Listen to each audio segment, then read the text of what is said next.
Hello everyone, আপনারা সব কেমন আছেন? আশা করি সবাই ভালো আছেন। আমি মোটামুটি ভালো আছি। আমার গলাটা প্রচণ্ড খারাপ, তবুও একটু ভয়েস দিচ্ছি। আমি সারাদিন রান্নাবান্না করে বিকেলে একটা পিঠে তৈরি করব। সেটাই আপনাদের সাথে শেয়ার করব। তাই পুরো ভিডিওটি দেখুন এবং সঙ্গে থাকুন, এবং ভালো লাগলে অবশ্যই লাইক শেয়ার কমেন্ট করে দেবেন। চলুন কি কি করছি আজকে সারাদিন দেখুন। সবজি বানিয়ে রেখেছি, ছোট মাছ করব। ছোট মাছের জন্য সবজি দিয়ে করলে পরে বেশ ভালো লাগে। আমি বেশিরভাগই এইভাবে করে থাকি, আপনাদের আগে বলেছি। এটা মূলো, বেগুন, পটল, একটু সিম, আলু দিইনি, কারণ আলুটা আমরা বেশিরভাগ অ্যাভয়েড করেই চলি।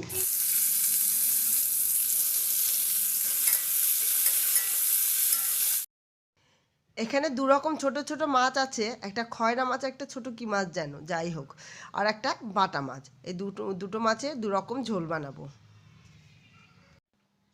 দুই উনুনে বসিয়ে দিয়েছি, এইদিকে সবজি ভাজা, এইদিকে মাছ ভাজা, যাতে তাড়াতাড়ি হয়ে যায়। কারণ তাড়াতাড়ি রান্না না করতে পারলে কিছুই ভালো লাগে না। ঝটপট রান্না হয়ে গেলে মনে হয় যে অনেক বড় একটা কাজ ঘাট থেকে নেমে গেছে। তাই তাড়াতাড়ি করার জন্য আমি সবসময় দুটো উনুনে বসিয়ে দিই, যাতে তাড়াতাড়ি হয়ে যায়।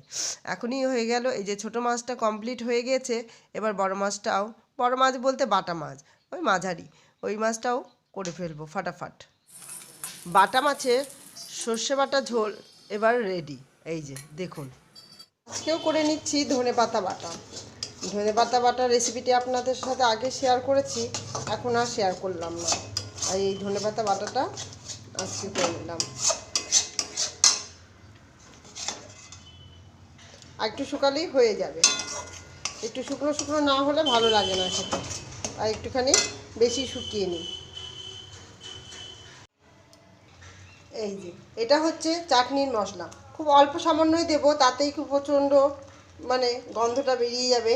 এই চাটনির মশলাটা আমি ঘরেই বানিয়েছি, একদিন আপনাদের সাথে সেটা শেয়ার করব। আজকে দুপুরের খাবার দাবার তাহলে রেডি। এদিকে চাটনি করেছি, দু রকম মাছের ঝোল, আর ধনেপাতা বাটা। এই সিম্পল খাবার আজকে। তারপরেই চলে গেলাম বিকেলের দিকে। দেখুন বিকেলে কি করছি। এটা হচ্ছে সন্দেশ। সন্দেশগুলো ভালো করে মেখে নিয়ে ছোট ছোট প্যারার আকার করে নেব। হাতের সাহায্যে চাপ দিয়ে, এই রকম করে চাপ দিয়ে প্যারার আকার করে নেব। আগে প্রথমে সবগুলো আমি করে নেব, তাতে কাজের সুবিধা হয়। তাই আগে সবগুলো করে নিলাম। তারপরে এদিকে একটা ব্যাটার তৈরি করব। একটি পাত্রে প্রথমেই 2 হাতা ময়দা আর 1 হাতা চালের গুঁড়ো দিয়ে একটা ব্যাটার তৈরি করব। ব্যাটারের ঘনত্বটা মোটামুটি অনেকটাই গাঢ় হবে, সেটা আপনারা দেখুন কিভাবে করছি। অল্প অল্প জল দিয়ে হাতার সাহায্যে ব্যাটারটা তৈরি করে নেব। এই যে এই রকম ঘনত্বটা হবে, এর থেকে পাতলাও না মোটাও না। বেশি পাতলা হলে তো সেটা ছড়িয়েই যাবে তেলের মধ্যে দিলে। এদিকে একটু দুধ বসিয়েছিলাম, তার মধ্যে একটু পাটালি গুড় দিয়ে দিলাম। এদিকে এটা জাল হোক, আর এদিকে আমি এই ভাজাগুলো ঠিক করে ভেজে নিই।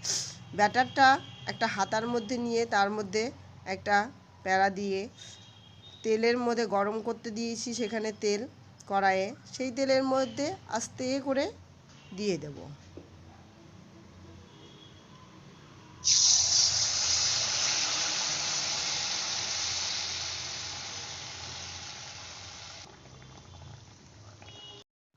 এই রকম করে সবগুলো একে একে ভেজে নেব, এবং এটাকে গোকুল পিঠে বলা হয়ে থাকে। এই পিঠেটা বেশিরভাগই দুধে ভেজানো হয়।